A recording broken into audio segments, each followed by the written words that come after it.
ഈ മോളെ ചക്കര തേനെ എന്നൊക്കെ വിളിക്കുന്നില്ലാണോ ഈ പറഞ്ഞ സ്നേഹം ഇരിക്കണേ ആടോ? നിന്റെ ശരീരഭാഗത്ത് എവിടെയെങ്കിലും ഒരു മുറിവ് സംഭവിച്ചിട്ടുണ്ടെങ്കിൽ അവന്റെ കണ്ണ് നിറയുന്നില്ലേ? അവന്റെ വയറ് നിറഞ്ഞില്ലേ പോലും നിന്നെ 3 നേരം അവൻ കഴിപ്പിക്കുന്നില്ലേ? ഈ ലോകത്ത് കുറെ കഴുകന്മാരുണ്ട്, അവരിൽ നിന്ന് നിന്നെ സംരക്ഷിക്കുന്നില്ലേ?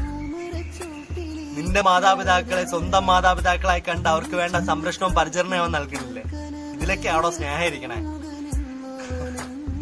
തമ്പുരാൻ നമുക്ക് 5 വിരലേ തന്നിട്ടുണ്ട്. അല്ല, 5 വിരലും ഒരുപോലെയല്ല. അതുപോലെയാ ഓരോ ദിവസവും നമുക്ക് ഒരുപോലെ അല്ലായിരിക്കോടോ. ഒരു ദിവസം സ്നേഹമാണെങ്കിൽ മറ്റു ദിവസം സങ്കടമായിരിക്കും. അങ്ങനെ പൊയ്ക്കൊണ്ടേയിരിക്കും. ഈ ലോകം അങ്ങനെയാ. അതിനനുസരിച്ച് നമ്മളും പൊയ്ക്കൊണ്ടേയിരിക്കണം. അല്ലാണ്ട് എപ്പോഴും നമുക്ക് സ്നേഹം മാത്രം കിട്ടിക്കൊണ്ടിരുന്നു കഴിഞ്ഞാൽ പിന്നെ അതിനൊരു സുഖം കാണത്തില്ലടോ ജീവിക്കാനൊക്കെ. ദാമ്പത്യ ജീവിതവും പ്രണയ ജീവിതവും നമുക്ക് ഒറ്റക്കാരെ ശ്രദ്ധിച്ചാൽ മതി. 2 ശരീരം ഒരു മനസ്സായിട്ട് നമ്മൾ ജീവിച്ചു നോക്കണോ, ലൈഫ് ഫുള്ള് കളറായിരിക്കും.